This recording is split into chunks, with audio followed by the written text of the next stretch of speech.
The Speculum Humanae Salvationis, A Mirror of Human Salvation, was a best-selling anonymous illustrated work of popular theology in the late Middle Ages, part of the genre of encyclopedic speculum literature, in this case concentrating on the medieval theory of typology, whereby the events of the Old Testament prefigured, or foretold, the events of the New Testament. The original version is in rhyming Latin verse, and contains a series of New Testament events, each with 3 Old Testament ones that prefigure it. It is one of the most common books found as an illuminated manuscript, and also in early printing in both blockbook and incunabulum forms. Contents: after a short prologue and prohemium, both unillustrated. The first 2 chapters deal with the creation, the fall of Satan, the story of Adam and Eve, and the deluge in 4 pages. Then follow 40 more double-page chapters where a New Testament event is compared with 3 from the Old Testament, with 4 pictures each above a column of text. Usually each chapter occupies 1 2-page opening. The last 3 chapters cover the 7 stations of the cross, and the 7 joys and sorrows of Mary, at double this length. In all, a complete standard version has 52 leaves, or 104 pages, and 192 illustrations. The blockbook editions were much shorter, with 116 pictures, 2 to a woodblock.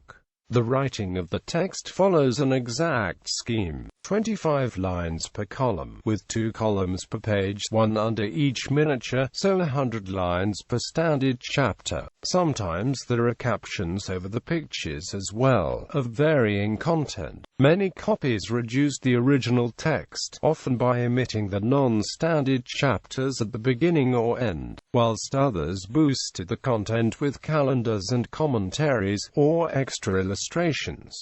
Dating and manuscript copies. The work originated between 1309, as a reference to the Pope being at Avignon indicates, and 1324, the date on 2 copies. A preface, probably from the original manuscript, says the author does not give his name out of humility, though numerous suggestions have been made.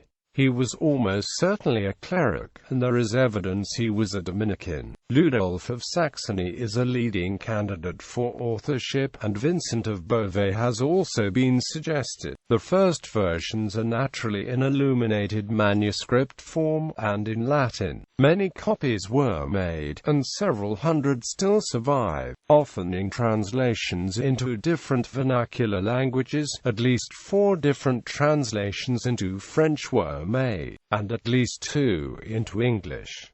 There were also translations into German, Dutch, and Czech. Manuscript versions covered the whole range of the manuscript market. Some are lavishly and expensively decorated, for a deluxe market, whilst in many the illustrations are simple, and without color. In particular, superb Flemish editions were produced in the 15th century for Philip the Good and other wealthy bibliophiles. The Speculum is probably the most popular title in this particular market of illustrated popular theology, competing especially with the Biblia Pauperum and the Ars Moriendi for the accolade.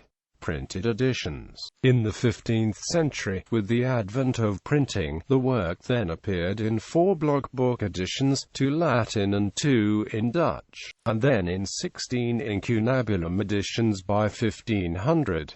The blockbooks present unique questions, as only editions of this work combine hand-rubbed woodcut pages with text pages printed in movable type. Further eccentricities include a run of 20 pages in one edition which are text cut as a woodcut, based on tracings of pages from another edition printed with movable type, though the circumstances of production of these editions are unknown. 2 of the editions are in Dutch, and the Netherlands was probably the center of production, as with most blockbooks. Hind places them in Holland, from about 1470 to 75. It appears the Prohemium may have been sold separately as a pamphlet, as one version speaks of the usefulness of it for poor preachers who cannot afford the entire book. The incunabulum editions, from 11 different presses, mostly, but not all, printed the woodcut illustrations in the printing press with the text.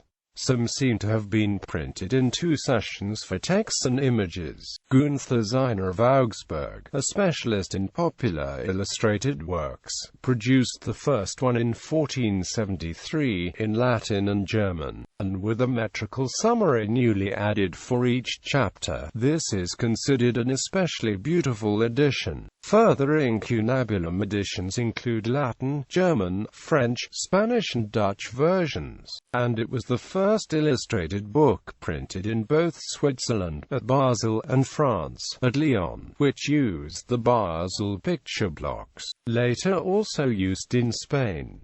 A Spa edition has woodcuts whose design has been attributed to the master of the house book. In addition, the first of the somewhat legendary editions supposedly produced by Lorenz Jansson Costa, working earlier than Johannes Gutenberg, was a speculum. Even if the Costa story is ignored, the work seems to have been the first printed in the Netherlands, probably in the early 1470s. Editions continued to be printed until the Reformation, which changed the nature of religious devotion on both sides of the Catholic-Protestant divide, and made the speculum seem outdated. Iconographic influence. The images in the speculum were treated in many different styles and media over the course of the 2 centuries of its popularity, but generally the essentials of the compositions remained fairly stable, partly because most images had to retain their correspondence with their opposite number, and often the figures were posed to highlight these correspondences. Many works of art in other media can be seen to be derived from the illustrations. It was, for example, the evident source for depictions for the Vision of Augustus in Rogier van der Weyden's Blade and Altarpiece and other early Netherlandish works. In particular, the work was used as a pattern book for stained glass, but also for tapestries and sculpture.